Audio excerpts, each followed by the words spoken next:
Welcome back to TSG Live.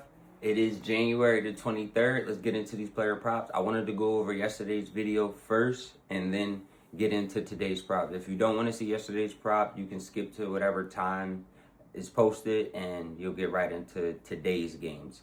But to go over yesterday's game, some of the picks came through, some of them didn't. Let's go over it. I said that Con Canepa would have a good game, and he did. With shooting terribly, Con was 4 for 11 on the floor. He still managed to end the game with 13 points, 10 rebounds, and 4 assists. That was pretty much exactly kind of what I was looking for from him. Maybe a little bit more on the point side, but again, being 4 from 11 to still come out with 13 points, he went to the line 4 times. That's pretty much what was expected from him in that game. Colin Sexton did have 19 points as well.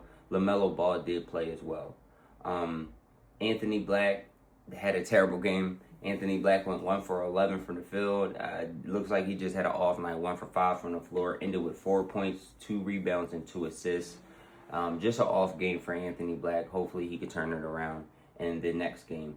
Our other picks previous was Kevin Durant, Alfred Sengun, and Reed Sheppard.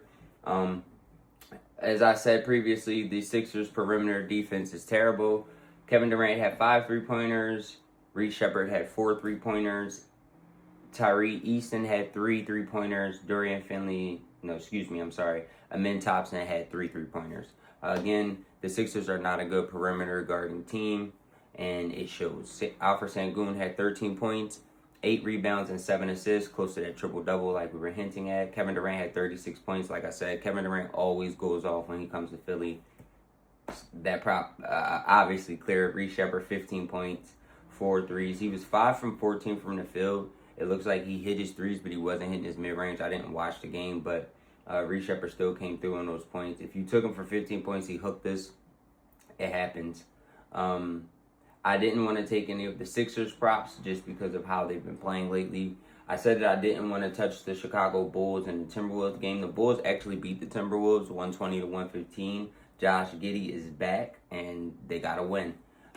We'll see. We'll keep an eye on the Bulls and see just how they turn this around with Josh Giddey being back in the lineup and having Kobe White and the rest of the team kind of all playing well due to Josh Giddey being out and everybody having to step up. So we'll keep our eye on the Bulls as we have all season. The last props from yesterday, I said that it was going to be the Victor Wembanyama and Stephon Castle show. And with Wemby playing, 30-plus minutes now, minute restriction gone, that's exactly what we got, in my opinion. Wemby had 26 points, 14 rebounds, and 3 assists. He was 4 for 7 from 3. It's his season. De'Aaron Fox also showed up with 31 points, 6 3-pointers, 5 rebounds, and 5 assists. Big game from De'Aaron Fox. Stephon Castle, 16 points, 6 rebounds, and 8 assists. That's exactly what I was kind of expecting from him. 6'6", and maybe 15. So those props cleared as well. Overall, I would say that was a good day. 1 second. I do want to check the Jazz. I didn't mention it, but I was expecting Ace Bailey to have a better game with the injuries to the Jazz, and Ace Bailey had 25 points. Keontae George did play. He had 4 threes, 23 points. That's around his normal, what he's been doing all season. Isaiah Collar had 4 assists. He had 6 turnovers. That's a lot of turnovers. Maybe that's where a lot of his assist opportunities went.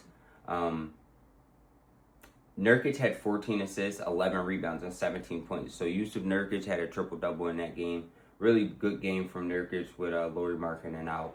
And those are the props from yesterday. Like I said, a good turnaround. And now we can get into today's props, January 23rd. We have a 1, 2, 3, 4, 5, 6, 7, 8, 9 game slate today. We have the Houston Rockets going up against the Detroit Pistons. The Houston Rockets are coming off a back-to-back against the 76ers that went into overtime.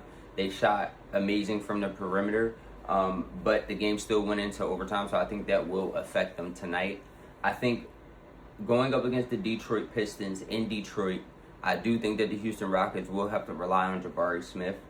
I think Alfred Sengun will be the centerpiece that he is. I do expect Alfred Sengun to get close to a triple-double again, if not a triple-double. I do expect him to have maybe 7, if not more, rebounds, 7, if not more, assists.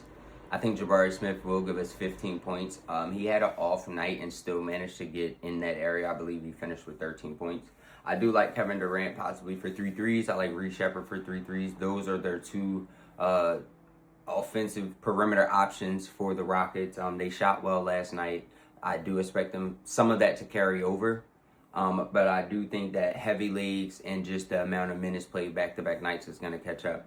Kevin Durant is a 37-year-old man, so we will see how that affects him in this game. We have the Phoenix Suns going up against the Atlanta Hawks. Excuse the fan noise in the background. I'm building a PC, and it's just not put together, so the fans are all exposed. In our next game, we have the Atlanta Hawks going up against the Phoenix Suns. I don't have many props from this game. If you've watched any of my previous videos, I'm going to say the same thing that I always say. We are on the Jalen Johnson bandwagon. Trae Young isn't there. The keys have been handed over. I like him for his assists, rebounds, and his points. Possibly a triple-double. We'll see how it goes.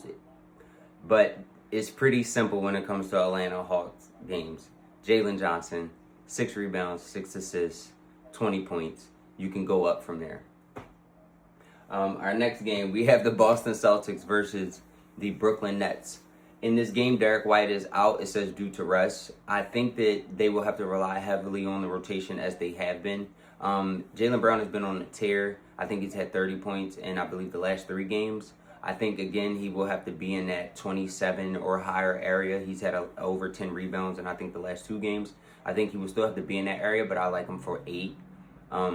Peyton Pritchard and Anthony Simon will be leaned on heavily. I do like Peyton Pritchard's assists just because his shooting has been off this season, just in general. If he's had flashes, this may be a night where he could get it going against the Brooklyn Nets with having Derek White out and just higher volume. So maybe Peyton Pritchard for 3 threes. Last game I called, it was right on the money when he got that opportunity. This may be the same opportunity. I like him for around 8 assists, maybe 3 threes, maybe 15 points.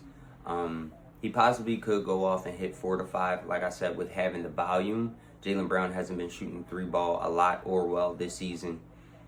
But with Anthony Simon, and I think between him and Peyton Pritchard, those points will be distributed or shooting opportunities will be given to them. So possibly both of them for 3 threes. It sounds maybe a little extreme. I think it's a 50-50 chance. But going up against the Brooklyn Nets, we kind of know what to expect.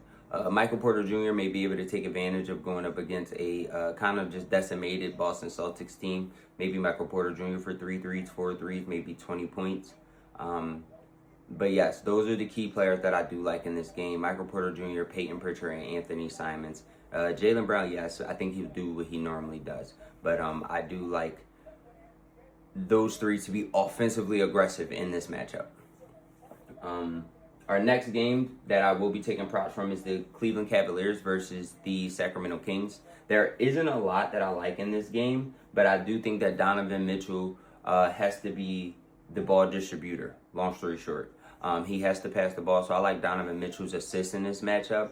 Jalen Tyson is being asked to do more scoring-wise offensively, but I just think that between the starters going up against a really bad Sacramento Kings team, the Cleveland Cavaliers should be able to get it together. I think Evan Mobley will have a good offensive game. I think DeAndre Hunter will have a good offensive game. Donovan, right now in this lineup with no Sam Merrill or no Darius Garland, is the best 3-point option for the Cleveland Cavaliers. Evan Mobley does shoot it, so maybe Evan Mobley for 2 threes, Donovan Mitchell for 3 threes, maybe even 4 threes. But I do like for Donovan Mitchell to have a double-double in points and assists. If not 10 assists, then very close 9, around that area. Just because he has to distribute the ball in order for them to be competitive with no primary other ball handler being available for them. And it's Donovan Mitchell. He's an all-star. So I think that he will show up tonight and play all-star basketball. That's what I think. The last game that I like props tonight is the Portland Trailblazers versus the Toronto Raptors. Sorry, get a little brain fart there. I like Denny to go off. Not go off. Let me slow down. I like Denny to continue to do what he's been doing all season, which is playing all-star level basketball. 6 rebounds, 6 assists, 20 to 25 points, if not higher.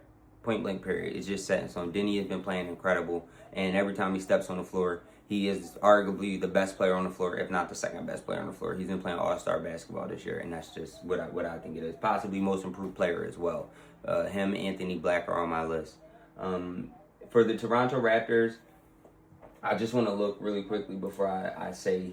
I want to make sure. Yeah, as of right now, Brandon Ingram is playing.